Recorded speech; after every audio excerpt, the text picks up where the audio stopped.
Look around you. The lights, the trees, the red suits, the joy. It feels timeless, doesn't it? Like it has always been this way. We are told a simple story. A story about a manger, a star, and a birth in Bethlehem.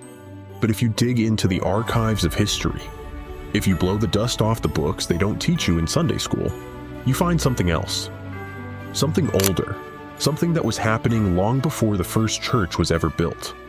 Here is a fact that might unsettle you. The Bible never mentions December 25th. Not once. In fact, if you look at the clues in the Gospel of Luke, shepherds were out in the fields watching their flocks by night. In Judea, December is freezing. Rain, cold, sometimes snow.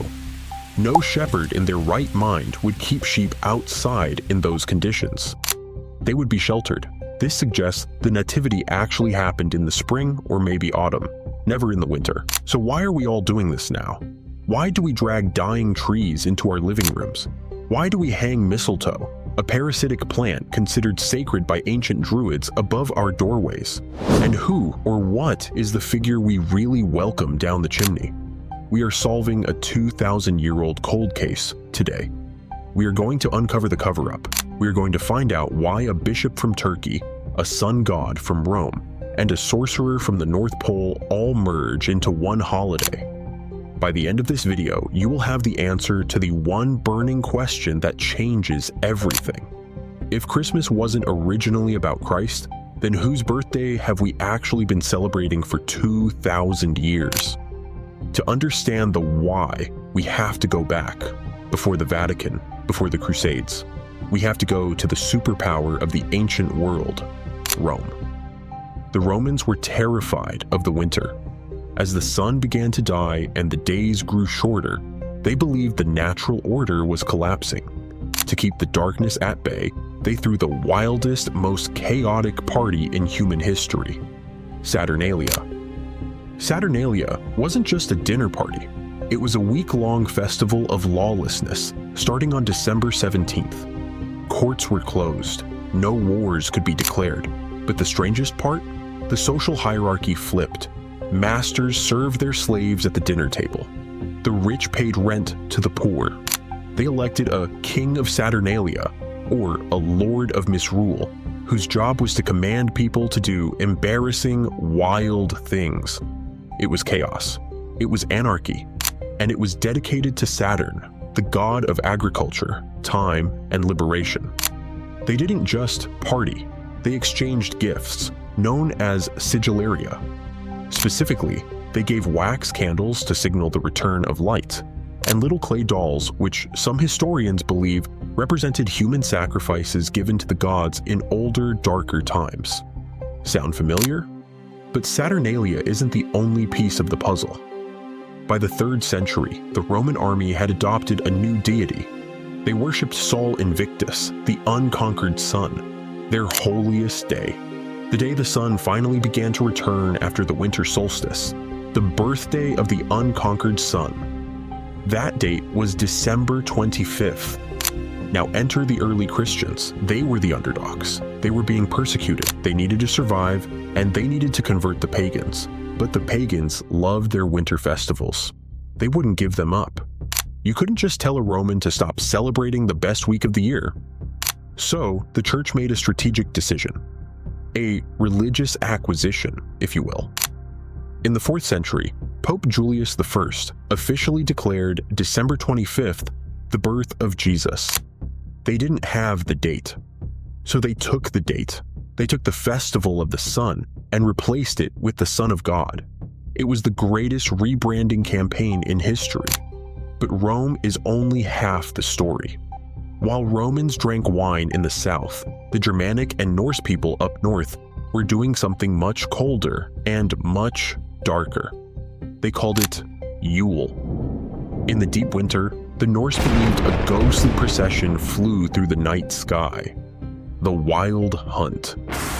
It was a terrifying parade of ghosts and hounds, led by the All-Father, Odin. Odin was an old man with a long white beard. He rode an 8-legged horse named Sleipnir through the sky. He would visit homes. He would leave gifts for those who were good and punish those who weren't. Does that profile ring a bell? A bearded man flying through the sky, deciding who is naughty or nice? But there's more. The Norse, terrified of the death of nature, brought evergreen trees inside. Why? Because these trees refused to die in winter.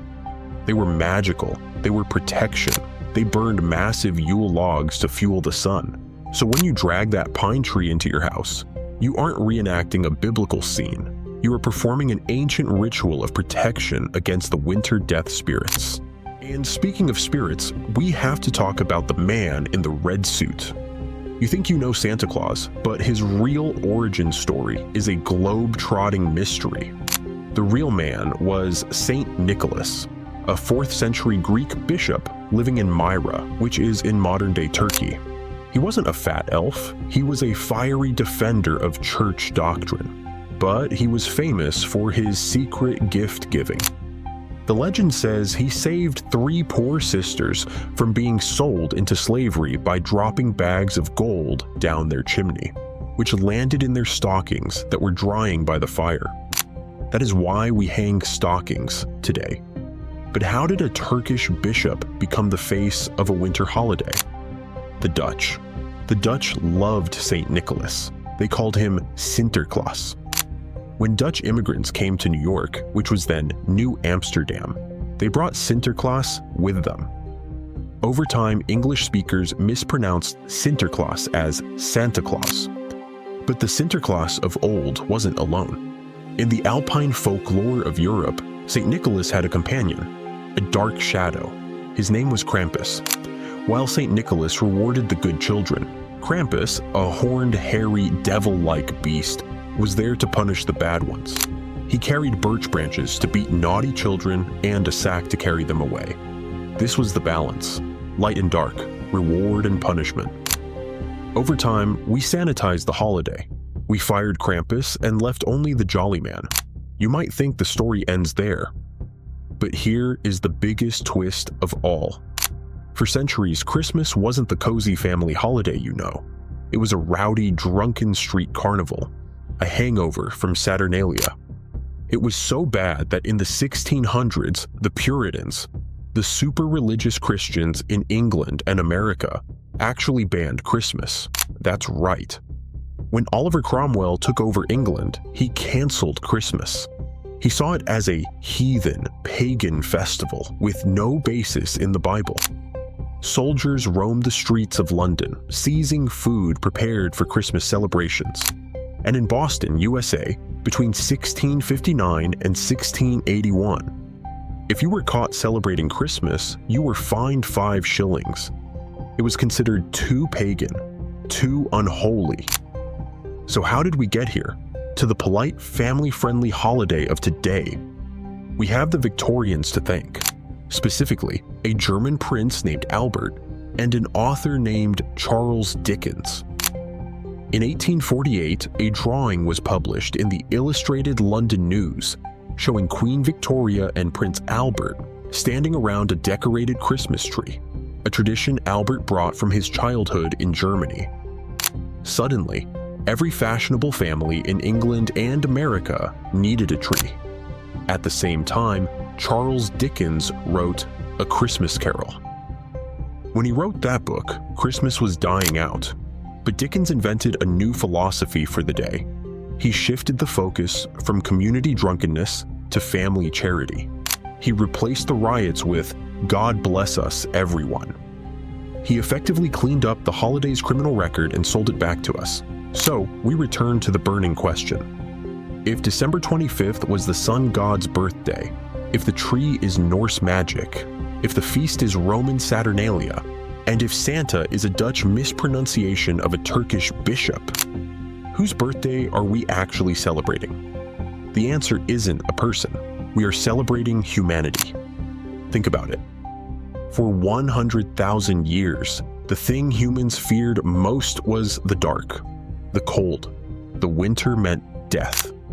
Every single culture, no matter their god, realized that in the darkest, coldest part of the year, they needed to do something radical to survive. They needed to gather. They needed to feast to prove they still had food. They needed to light fires to prove the sun would return, and they needed to give gifts to bind their tribes together against the freezing night. The church didn't steal Christmas, they saved it. They took a primal human survival instinct, the need for hope in the darkness, and gave it a new name. Whether you are celebrating the birth of Christ, the return of the sun, or just the fact that you made it through another year, the origin is the same. It is a defiance against the dark.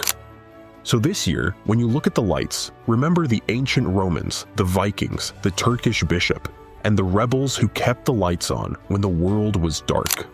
You are part of a tradition much older than you think. If you enjoyed unwrapping the history of the world with me, you need to hit that subscribe button. We don't just scratch the surface on this channel, we dig up the foundations. I have a question for you to answer in the comments below. Knowing the pagan roots and the dark history of Krampus, does it change how you view Christmas, or does it make it cooler? Let me know. I'm signing off, and remember, history is never what it seems.